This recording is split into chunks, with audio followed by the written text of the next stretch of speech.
Bonjour tout le monde. Dans cette vidéo, je me propose donc de continuer notre discussion à propos du capital esthétique, du capital économique, du patriarcat et du marché sexuel. Donc, pour comprendre ce que c'est que le marché sexuel, il faudrait déjà se demander au préalable ce que c'est qu'un marché en général. Alors, dans un système capitaliste, donc dans une économie de marché, on peut dire que le marché est un lieu public où se rencontrent quatre éléments, où l'on a quatre choses, quatre éléments constitutifs. On a une offre, c'est-à-dire des vendeurs qui veulent vendre des marchandises, des biens, des producteurs qui veulent vendre donc leurs biens, leurs marchandises. On a une demande, des consommateurs, des acheteurs qui veulent acheter les marchandises et les produits offerts par les vendeurs.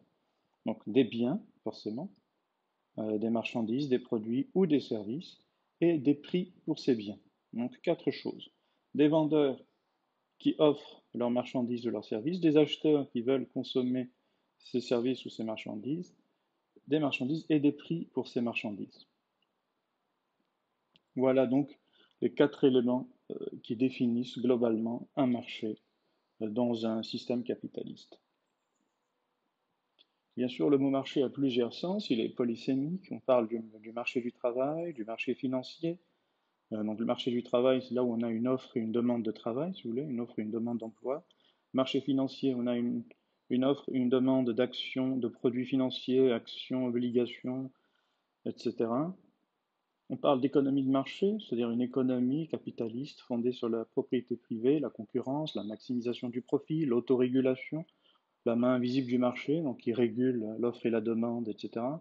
Et l'idéologie de l'homo economicus, selon laquelle l'homme est un animal rationnel et égoïste, donc qui passe son temps à faire des calculs coûts-bénéfices pour augmenter son profit, pour maximiser son utilité et son plaisir. On parle d'économie dirigée ou d'économie régulée par l'État. Donc c'est une économie étatisée où c'est l'État qui décide ce qu'on produit, combien on produit, à quel prix, etc. On parle aussi parfois on dit faire un marché, faire une affaire ou un contrat avec quelqu'un. J'ai obtenu telle marchandise bon marché, pas cher, le marché noir, informel, etc. Et parfois, Bourdieu ou les sociologues parlent de marché linguistique. Dès que deux personnes discutent ensemble, on a un marché linguistique, c'est-à-dire des producteurs de produits linguistiques, des producteurs de phrases qui ont une valeur sur ce marché. Si ces phrases sont bien construites, si elles sont intelligentes, alors elles ont un bon prix. Sinon, elles sont dévalorisées, etc. On parle de marché sexuel, de marché scolaire, etc. Alors, qu'en est-il donc du capital économique et du marché sexuel? Qu'est-ce qu'un marché sexuel? C'est la rencontre d'une offre et d'une demande de services sexuels. Dès que deux individus se rencontrent, discutent, se séduisent et flirtent, par exemple, on a un marché sexuel. Donc, marché sexuel, il y a partout et tout le temps un marché sexuel, une offre et une demande de services sexuels. Nous offrons tous nos services sexuels et nous désirons tous consommer les services sexuels des autres. Donc le marché sexuel est partout, sur les réseaux sociaux, dans la rue, dans les lieux de rencontre, lors d'une soirée entre amis, hein. Bref, donc dès que deux individus se rencontrent, il peut y avoir un marché sexuel, c'est-à-dire une offre et une demande de sexualité, d'amour, d'affection, etc. Sommes-nous des marchandises sexuelles? Alors, d'un point de vue de cette métaphore économique du marché sexuel, nous sommes bien sûr des produits sexuels, entre guillemets, et notre prix sur le marché sexuel dépend de notre richesse. Plus on est riche, plus on a un prix important sur le marché sexuel, de notre jeunesse, de notre beauté, de notre race, de notre nationalité, de notre capital culturel. Donc plus un individu est riche en capitaux, en argent, en culture, en jeunesse, en beauté, plus il est demandé et recherché par les autres partenaires sexuels. Donc nous sommes des produits sexuels, ou entre guillemets des marchandises sexuelles, si on file vraiment cette métaphore du marché, et nous avons un prix sur le marché. Nous avons un prix qui dépend bien sûr de notre capital économique, de notre capital culturel, de notre capital esthétique.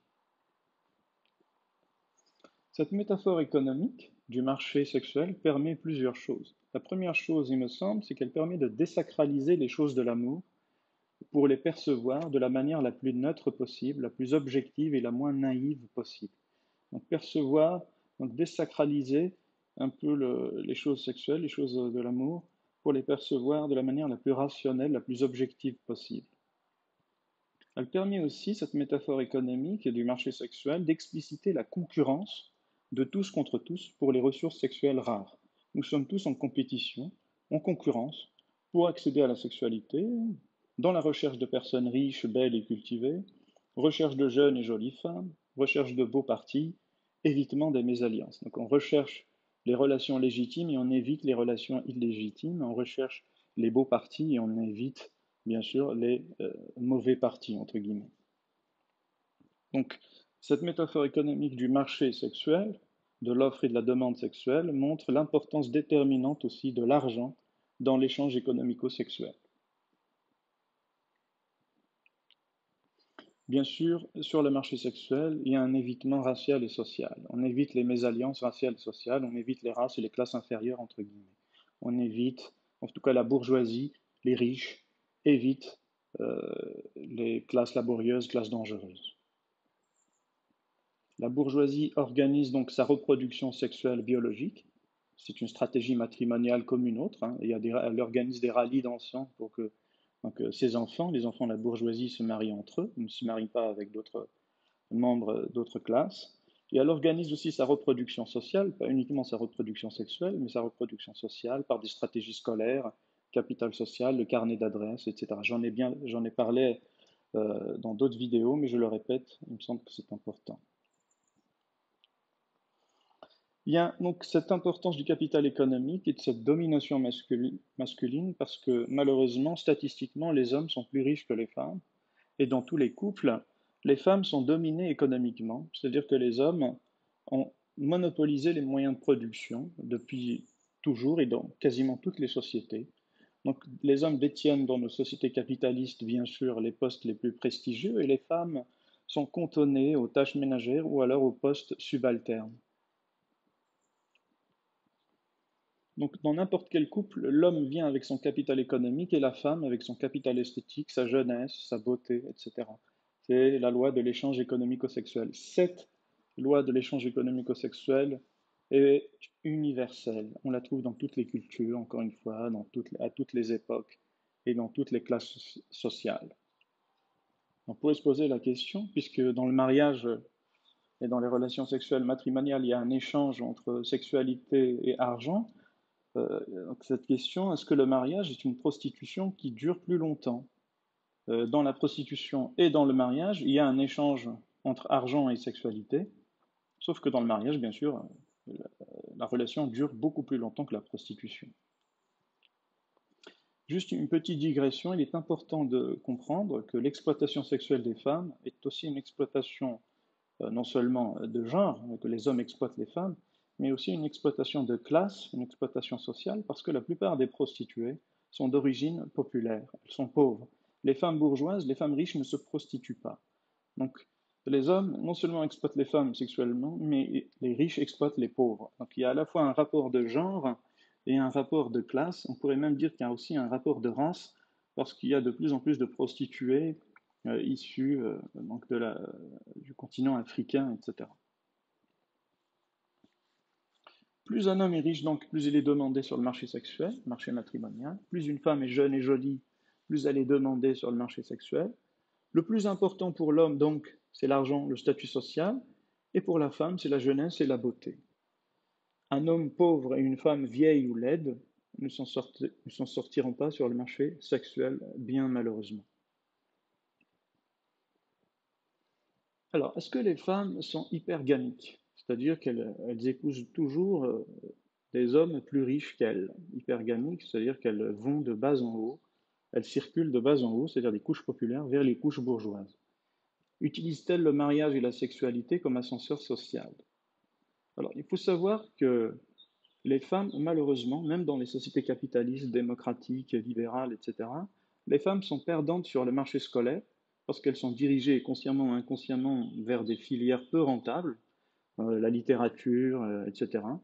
Et elles sont aussi perdantes sur le marché professionnel, le marché du travail, à cause des inégalités de salaire et du plafond de verre, donc qui empêchent les femmes d'accéder aux postes à responsabilité.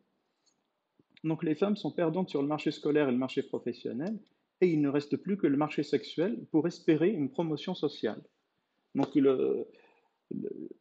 l'échange économico-sexuel est une stratégie sexuelle matrimoniale des femmes, parce que comme elles sont perdantes sur tous les marchés, quasiment tous les marchés, il ne reste plus que le marché sexuel pour espérer donc une ascension sociale. Bien sûr, attention à l'arnaque, je reviens à Paola Tabé. Dans le mariage, même dans un beau mariage, les femmes sont quand même dominées à plusieurs titres.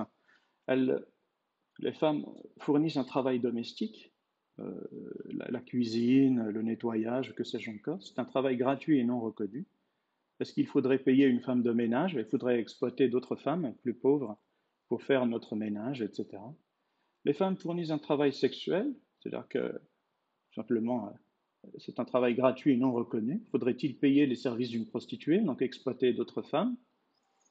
Elles fournissent un travail de soutien psychologique pour les hommes, elles soutiennent les hommes dans leur démarche, dans leur travail, etc. Ce travail psychologique est gratuit et non reconnu aussi. Donc, faudrait-il payer une psychanalyste? Il faudrait plutôt payer une psychanalyste pour ça. Elles fournissent aussi un travail éducatif des enfants, gratuit et non reconnu encore. Est-ce qu'il faut payer des précepteurs pour nos enfants? Est-ce qu'il faut exploiter des précepteurs au lieu d'exploiter des femmes dans l'éducation des enfants? Les femmes produisent enfin un travail de reproduction, de gestation. Elles produisent les enfants, tout simplement. C'est un travail aussi gratuit, harassant et non reconnu. Faudrait-il payer une mère porteuse, avoir recours à des utérus artificiels, etc. Donc, les femmes, dans cet échange économico-sexuel, bien sûr que l'homme arrive avec son capital économique, mais les femmes, en échange, fournissent tout un tas de travaux qui sont gratuits, non reconnus et difficiles. Je finirai avec un témoignage dans le livre de Paola Tabé. Il y a une prostituée qui témoigne, donc justement à propos de cette relation ou de cet échange économico-sexuel, prostitution-témoignage. La prostituée dit: si l'homme me donne beaucoup d'argent, il peut faire ce qu'il veut de mon corps. Donc ici, on constate, et c'est une loi universelle, hein, c'est une loi générale, plus les hommes sont riches, plus les femmes sont soumises, malheureusement.